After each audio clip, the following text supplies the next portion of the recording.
দর্শক, আমি এখন ঠান্ডা পীরের মাজারে অবস্থান করছি। আপনারা অনেকেই জানেন, হযরত পীর খানজাহান আলী রহমতুল্লাহ 11 জন আউলিয়া ও প্রায় 60,000 সহযোগী নিয়ে এই দক্ষিণবঙ্গে আগমন করেন। ওই 11 জন আউলিয়ার মধ্যে 3 জন আউলিয়া জিন্দা পীর, পাগলা পীর ও এই ঠান্ডা পীরের মাজার বাগেরহাট অবস্থিত। বাকি 8 জন বিভিন্ন স্থানে শায়িত আছেন।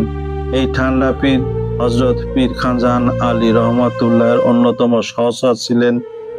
ঠান্ডা পীরের প্রকৃত নাম বা তার বংশ পরিচয় সম্পর্কে কিছুই জানা যায় না, কারণ কোনো শিলালিপি নেই। তার মাজারের দুই পাশে 2টি কবর দেখা গেলেও তাদের পরিচয়ও জানা যায় না। প্রায় 550 বছর পূর্বের এই কবরগুলির উপর নূতন প্লাস্টার দ্বারা কবরের পুরাতন রূপকে পরিবর্তন করা হয়েছে। এই মাজারটি পূর্বে একতলা ইমারত ছিল, তা নষ্ট হওয়ায় নূতন টিন শেড দেওয়া হয়েছে। হয়তো মরু অঞ্চলে জনৈক প্রবাসী ইসলাম প্রচারের জন্য কদমাক্ত অঞ্চল বাগেরহাটের কমল মাটিতে শায়িত হয়েছেন। আল্লাহ তাহাকে বেহেশতে নসিব করুন।